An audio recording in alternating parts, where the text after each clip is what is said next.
What's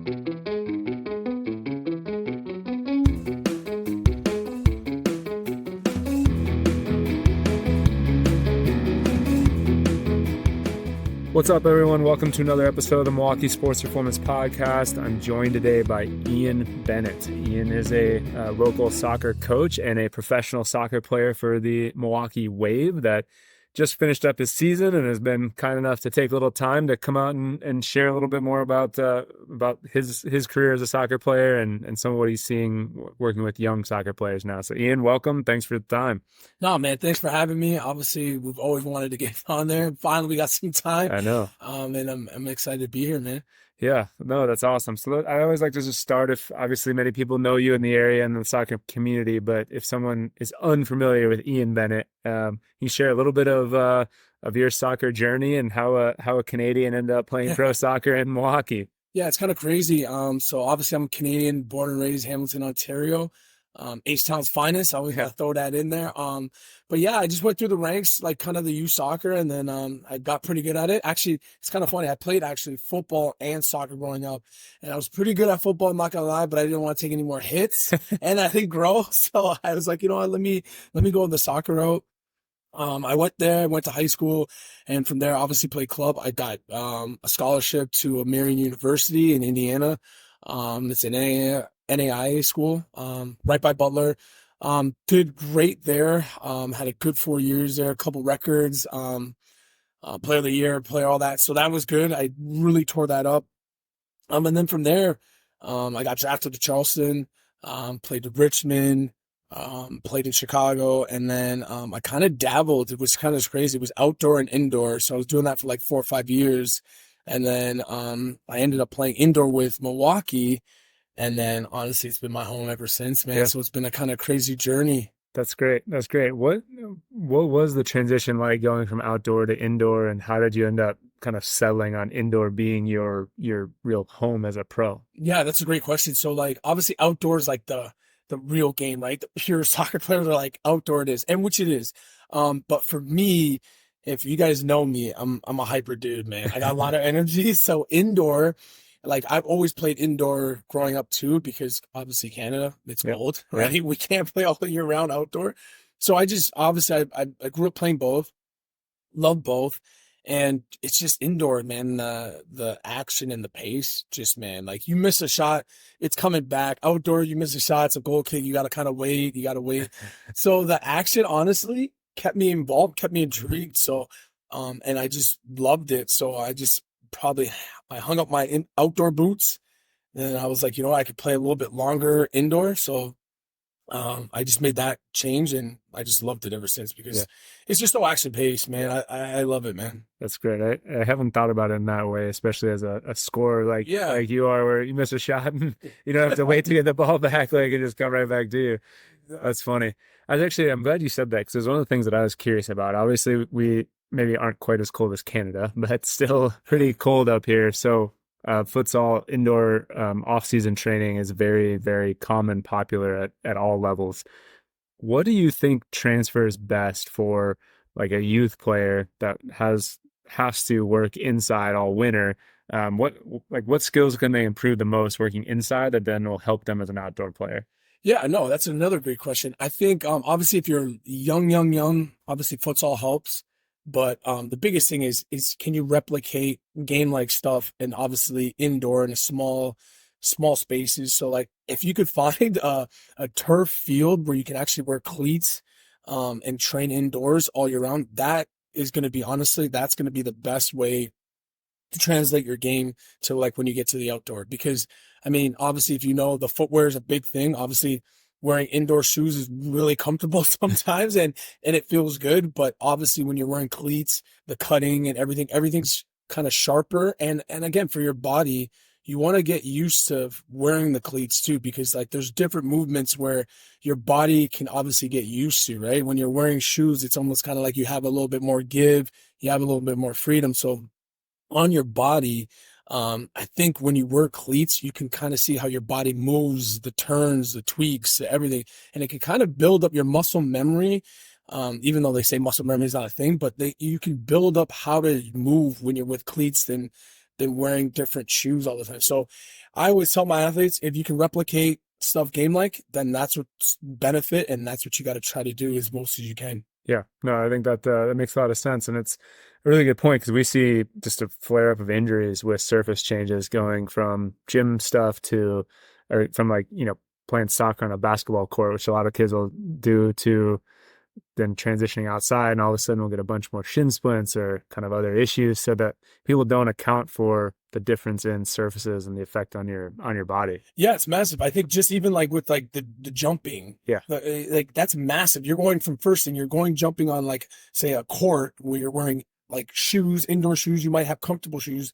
Then you're going into a surface that's probably softer. Now you're wearing cleats, and it's you got to focus on your landing and stuff. So all that stuff, I think, as a young athlete, is huge, man, for you. So to manage and all that good stuff. So I mean, there's a science behind it, right? So if you take that stuff in consideration, I think you could probably build a better athlete. And if you can understand that stuff at a younger age, man, you're ahead of the game, right? yeah.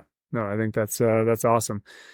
I like to talk to every player that we interview on here that plays professionally about what it's like to transition from playing to coaching, because I think, I've mostly talked to pro baseball players that have been on, and they'll do some pitching on the side, and I have to imagine it's hard to work with a young player and you're like, well, just do this, and like you know how to do it. You have the physicality and the skill set to be able to do it, and then you're working with someone that maybe isn't quite as talented, and like you can't just can't do the things that you can do on the field, and how that mindset shifts and how you approach that.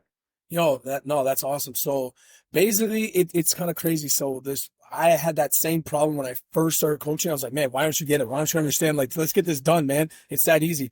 But it was kind of funny. So like Nick Vorberg, a good legend of mine, a good friend, played with Milwaukee Wave. He actually said something that has stuck with me since time, and since like helped me coach. He's like, Ian, that kid that's playing in the grass, playing with the flowers, what about if that was your kid? And I was like, dude, that's a real statement, because it's like, do you just gonna give up on them? Like, if that's your kid, you're gonna try to at least help them. And I've listened and I abide by that kind of statement when he said to me. And I've had some kids that played first year with flowers in the grass, and then second year they played a little bit less. And then now I trained some ballers, and you wouldn't even imagine that this kid was playing with grass before, didn't even want to play. So, and that I've had like 6 kids like that, which kind of opened my eyes. And then that's why I'm kind of like patient with it. So now, like, I don't get frustrated if a kid doesn't get it. I'm like, oh, no, it's all good. We'll keep working, or maybe explain it a different way, maybe do it a different way, so that they can understand and get it. And it's just like kind of school, right? Kids have learned different learning types. Some are visual learners, physical learners, some learn at a faster pace, slower pace. Some you got to break it down to. So I kind of bring it to that way. They're just like kind of reading, right? Some kids can pick it up quicker, some kids don't. So it's kind of like I just translate it into like everyday life when I train. So that way I don't get frustrated and the kids don't get frustrated, right? Yeah. So I had that mentality, and then honestly, everything's been kind of smooth sailing ever since. Yeah, no, that's awesome. Well, kind of as you're talking about that and taking that like longer term approach, do you have a philosophy of how you try to develop players, and like the pathway to take a young player and help them become, initially a college player, whatever their goal ends up being, but how you kind of bring them along? 100%. It's skill based. It's skills, because you got to give them all the tools. Because even if you have a good team, that can only get you so far, right? Because these kids obviously want to go to the next level. They want to get scholarships. They want to go D1. They might want to go pro. So you have to give them, especially at an early age, all the skills, right? They got to be able to pass. They got to be able to shoot. They got to be able to dribble. They have to have their technique there. So all that stuff is learned at the grassroots level. And if by 13, 14, it kind of sucks. If you don't have those, the mentality, the technique, and everything, it's going to be hard. You could probably pick it up, but it's going to be really hard when you get older to work on those little things. So that's why it's huge, to work on those things when you're little. So my thing is all skill based, probably up until even like 16. And then the team aspect and all that stuff will come into play, because your brain's going to get smarter, right? You'll understand what to do. But I'm telling you, those young ages is huge and vital, especially in soccer, because it's a very skillful full game, right? Because you got to use your feet, right? It's not here using your hands, right? You grow up using your hands, it's kind of easier, like you pick up those sports that you can use your hands easier and quicker.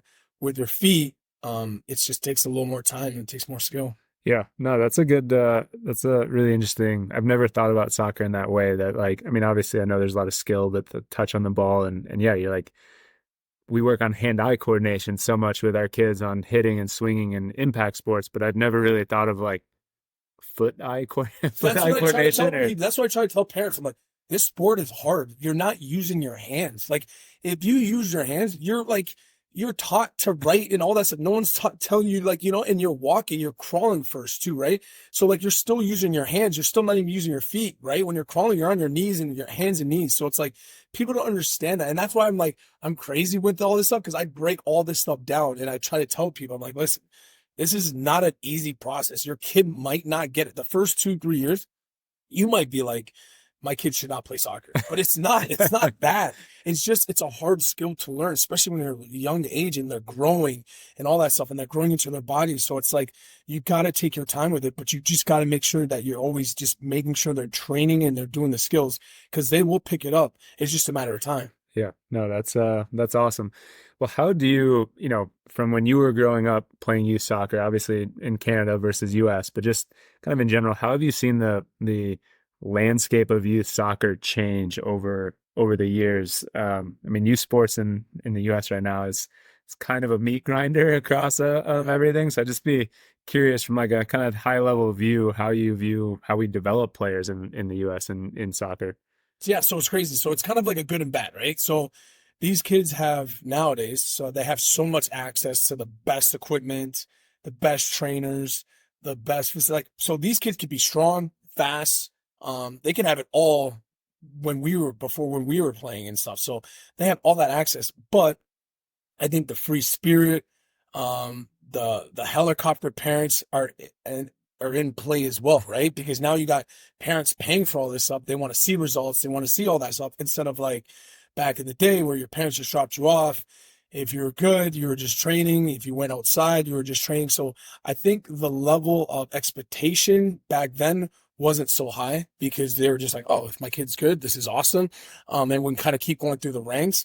But now you got all these tools, all these books, all of these things. Now parents think they have the knowledge, but they have never played, right? So I think that's the only issue now. It's just like, you got the parents are more involved, which is a good thing, but also can be a bad thing, because instead of just trusting the coach, trusting the trainers, the parents always kind of want to have their 2 cents. But it's crazy. Yeah, I think in youth sports today, I think the parents are too much involved, and I think if they just let these kids just be themselves, I think we'd be pumping out these athletes, and there'll be less stress, right, on the kids and on the coaching and everything. So yeah, I think you see the biggest thing is, I think the parents are more involved, which technically you have the best stuff now. They should be less involved, right? Back then they should be, because we were playing on the monkey bars while we were training and stuff. We were running around. So it's kind of like crazy where now we have everything kind of in place, but now they want to get more involved. So that's kind of the only thing. But I mean, the athletes now, they're way better now than they were back then. It's not just because those athletes are just better. They just have more tools and more stuff that they could do now and kind of perfect their game, right? And now everybody's kind of focusing on generalizing one sport now, which is tough, because I always wanted to play multiple sports, but now it's like, you kind of want to, but you can't, because now if little Johnny is focusing on soccer 100%, and now I want to play soccer, but I always want to play basketball, that 50-50, Johnny is going to just keep blowing past me if soccer's my main sport. So I always tell parents and kids, it's cool to play two sports. You should, but have one as your focus, your main sport, and then have one where you kind of have fun, where you can kind of release and it's not as much pressure and you can enjoy it. Because I still think you can learn stuff from other sports as well, right? It'll help you in your other game too, especially like if you play basketball and soccer. I think those are a good comparison, because you have to find those small windows and passing and all that stuff, and that will help. And your footwork, that can translate definitely on the soccer field, and vice versa, soccer to basketball. So I think those two sports kind of go hand in hand with each other, which is kind of cool. Yeah, no, I think that's a good point. I was actually going to ask you about the two sport thing, and like, when did you when did you stop playing football and really like specialize soccer wise? So this is what I love about Canada, and I wish America would adopt it, but I just don't know why they don't understand. So basically in Canada, you could play 3 sports. Okay. So spring, summer, which I hate to say it, kind of makes sense. Yep. We played soccer. So longer season, played that. Then the fall came to like winter, you play football. So you could just warm, you could wear pads, whatever. Yep. Then in the winter, you play basketball. So we could have 3 sport athletes with no problems, no stress. And yeah, if you wanted to be a full-time soccer player, we had that. You could play indoor, you could do all that stuff, whatever you want to do. Basketball, same thing. AAU, you could do that. It's whatever you wanted. Yeah. But we facilitated the kind of the 3-sport, 2-sport athletes. Here, man, everybody wants a piece of everything. So basketball wants to run in the winter, spring, summer, everywhere. Football, I mean, I don't know about the football stage here, but again, baseball is the same thing. They want to run everything. Yeah. Soccer wants to run everything. They want to have two seasons where still doesn't make sense to me, because it's like you want to play in the fall where the weather is not the best, and you can play spring all the way to summer and then get a little bit into the fall and then be done. I don't know. It just makes more sense. But yeah, it's kind of crazy when it comes to that stuff. So I wish they weren't forced to, but I mean, this day you have to they kind of force you, right? Probably at an earlier age now too. So like, even you could probably get away with it even when you were playing high school. You could probably do both. Now I see some high school people, and even some of the girls I coach, they're like, Coach, we love soccer, but I think I have more upside in basketball, which is great. They're making an educated decision, and they love that sport. And I was like, yeah, that makes sense. So like, you're seeing it kind of early, which kind of sucks, but you kind of got to do it now, man. Yeah, no, I know it is an interesting world. I took a Con Ed class at the Canadian Olympic Training Center. With this really interesting conversation there, that they like have now started testing young athletes of all different sports and like suggesting at a young age like what sport they could be really good at based off their physical profile. Like you might project as a really good bobsledder, you might project as a really good. And as I thought it was really interesting, and they said we're not like locking them into that, but we're just trying to open their eyes to maybe you project really well at soccer or like just field sports in general. And he said like we don't have enough people to waste good athletes here, because like if we waste that, he goes, you guys in the US waste so many talented athletes that are playing the wrong sport. We have so many people trying to make as an NFL football player that could be an all-world bobsledder or like things like that. And I just thought it was interesting. Like obviously kids should be able to choose what they enjoy, but I just thought it was like a really interesting mindset that I think Canada has honestly done a way better job doing than we have. You're right, because if someone's really fast, yeah, why complicate it, dude? You're going to put a ball in his hand, you're going to try to put a ball at his feet, but this guy's lightning. Why don't we develop that? And then if it doesn't work out, then maybe we can try something else. But like, why don't you give him 100%? The guy is fast. Now you want to throw a football, you want to give him a baseball, and now he's just like, what? So that's why I think it's funny that we don't try to at least help the athlete and guide them into maybe the potential where they have. So here, yeah.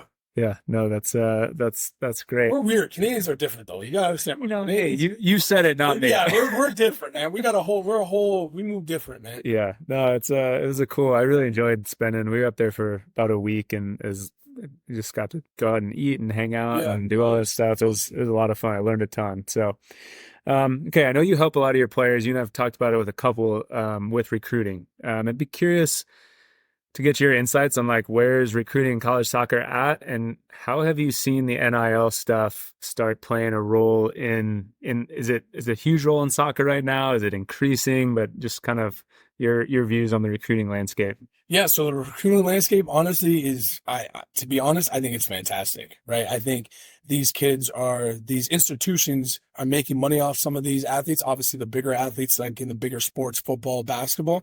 And then I think the kids should obviously receive some of that or get paid for that, because they're bringing that energy, they're bringing all that excitement to the school, and they should get paid. And I heard they might be doing that in high school too now. I heard there's something going on, which I think is great as well, because especially if you're from your hometown, and let's say you're not as well off or you're not as fortunate, you should be able to get help, because especially if you're an athlete in a hometown, if you know what, I'm sorry, if a car dealership wants to give you a car to help you get around, that should be allowed, right? Because again, they're helping you trying to get to the next level, and maybe you're less as fortunate. All these kids that maybe have money, but you're more talented.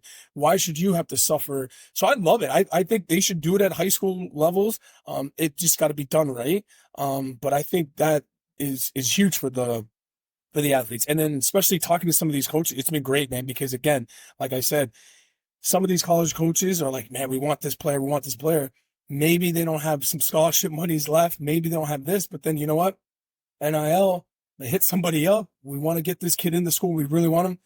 They can find ways now instead of saying turning down somebody or again, giving them partial scholarship, which maybe they can't afford, but they're good enough to be there.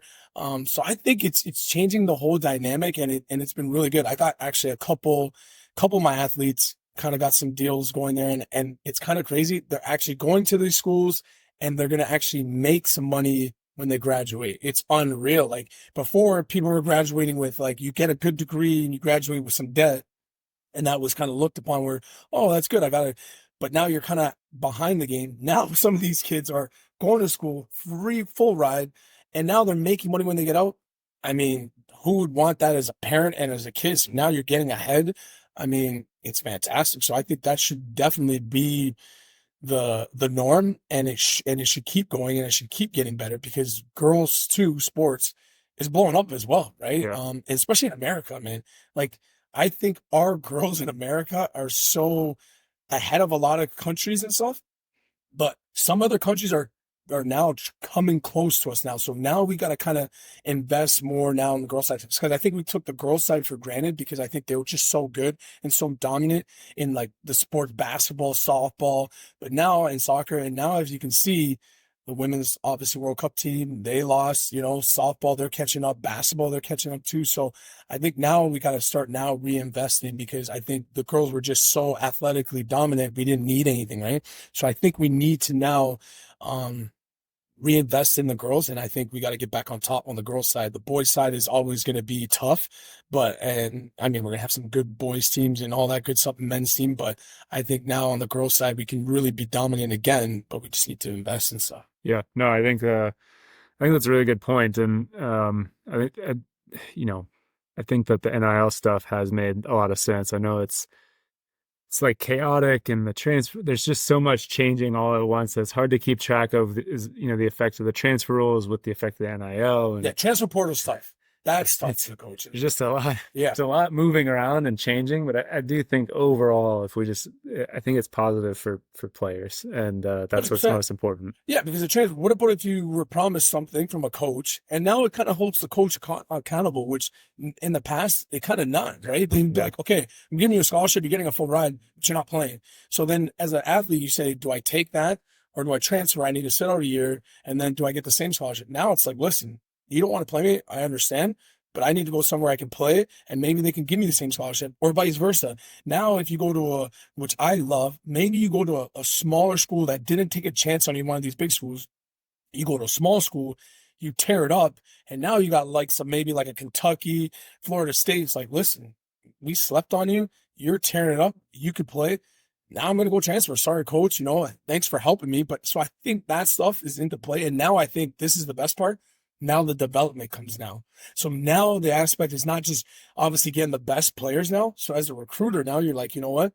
If I'm let's say, I don't know, a small school, let's say at UWM, I'll take, for example, smaller D1 school. I hope they don't get mad at me for saying that. But I think that's reasonable. Right, yeah, it's reasonable. Yeah. So now you can develop these kids. And now if you say, I got 3 kids going to Kentucky now, I got 3 kids going here, I got that for your program. What does that say about your program? That's amazing. Now you're developing these kids now instead of just throwing kids around, and now you're worried about, man, I'm not going to get a good class in. Because I always hear that, oh, we don't have a good class coming in. Yeah, you don't have a good class coming in, but if you have a class coming in, why don't you develop that class and push them? So I hate when people say, oh, my class is looking rough, and I hear it all the time with coaches. I'm like, but who cares now? If your class is so not the best, why don't you develop it and make it something? And now if you got some transfer girls that are going to some bigger schools, you did your job, man. You know what I mean? So I think people look at it as good and bad, and it's like, no, it's all good. If you got people coming to your school, That's a good thing. Yeah. And I think it'll really start to open eyes of like what's going on for young players out of school. Like, and I'll little bit of a homer again, like Yeah. I'm self-admitted a Marquette alum, Yeah. so big Marquette fan. But like Shaka has been really good for the basketball program. I think we were one of 9 schools in the Power Five conferences that didn't have a player transfer out, right? And so he took kids that played for him for 4 years. Now 2 of those kids are going to the NBA. Love that. Everyone else on the roster stayed. He's got a new, again, not super high ranked freshman class coming in, but like those kids will get better. And it's like, who's going to be good next year? I don't know.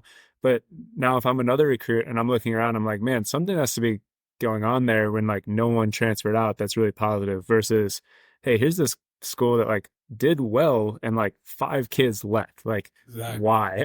I agree. You know, 100%. and those never, the kids just probably wouldn't transfer because they'd have to sit out. And so then more kids would come in and it Yep. just sort of lets that coach Yep. get away with some of the things that they were doing 100%. to kids or how they were coaching, whatever the case may be. Yeah. So no, that's awesome. Well, what would you say?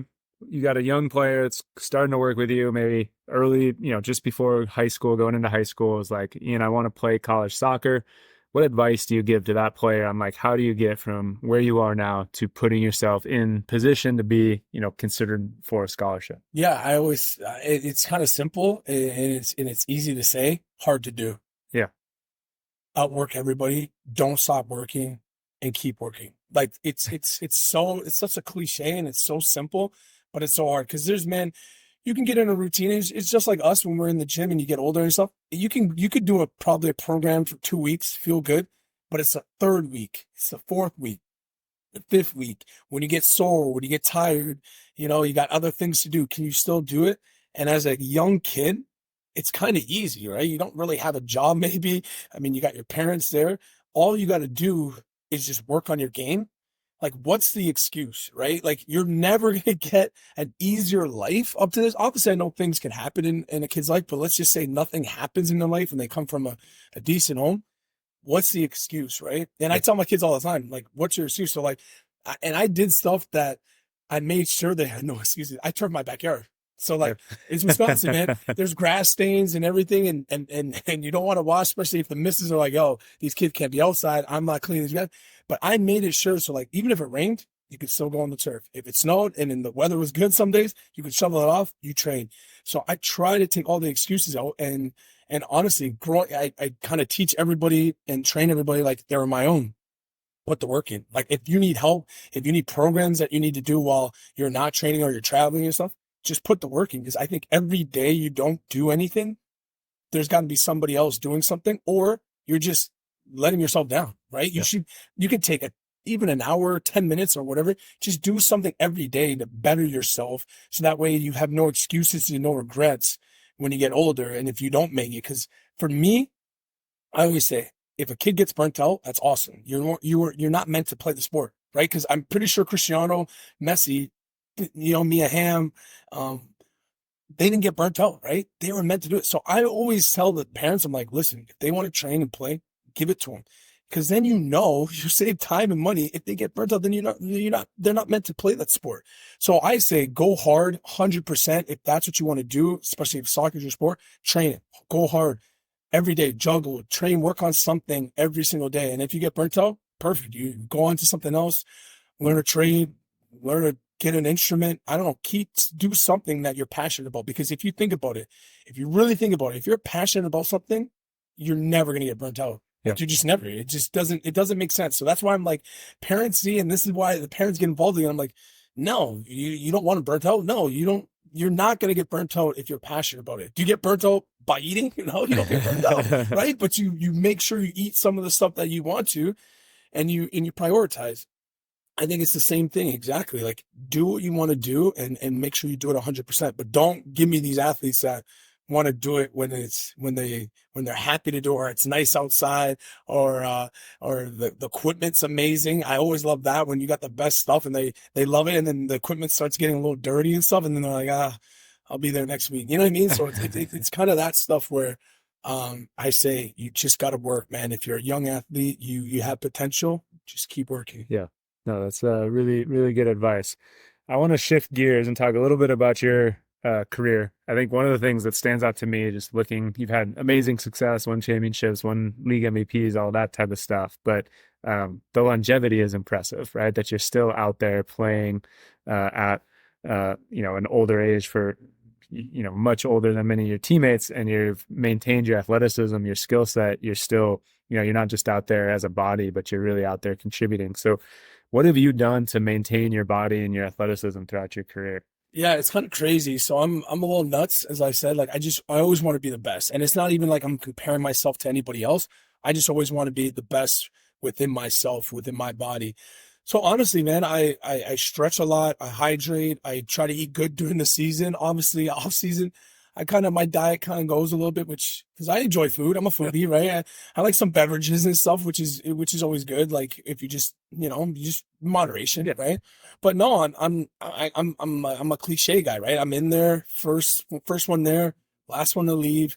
I stretch, I get my reps up. Um, and I think the biggest thing is I don't stop, right? Like I think that's the biggest thing. Like I just make sure like if there's something that I need to improve on or I'm weak at, even at 40, I kind of do it, right? Like if I feel like, my hips are weak, okay, I gotta do some hip rotations. I gotta just make sure things are strong. So I listen to my body, which I think a lot of athletes don't do. I think they push themselves where maybe the coach might make them push, or they might see their peers might think they're weak and stuff, which is not. You might just need a day or two to figure out. But I listen to my body, um, and I just really just take the diet part really to the extreme where it's not like, oh my gosh, I'm not gonna put that in my body, but I just make sure like if I'm gonna do something, eat something bad, or I just make sure I'm hydrated. I make sure that I'm doing my push-ups. If I have a couple donuts, I just make sure that I kind of bang it out and make sure that I kind of, if I have something bad, I got to even up with something good. So I kind of do that good bad stuff. And then, but playing wise, I'm in the gym. I'm doing my maintenance. I'm doing my stretching. I'm at the pool. I'm doing yoga. I'm getting massages. I think people don't understand rest too. Rest is different. So like when you rest, um, it's not just sitting down on your butt resting, right? Like resting, it could be I'm doing some rehab.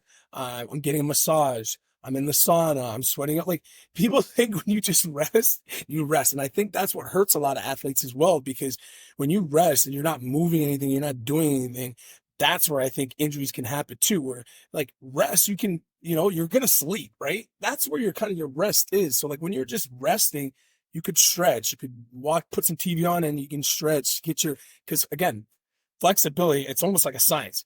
The more flexible you are, the less prone to injury, right? Things happen, obviously, but if you're flexible, and that can help a lot.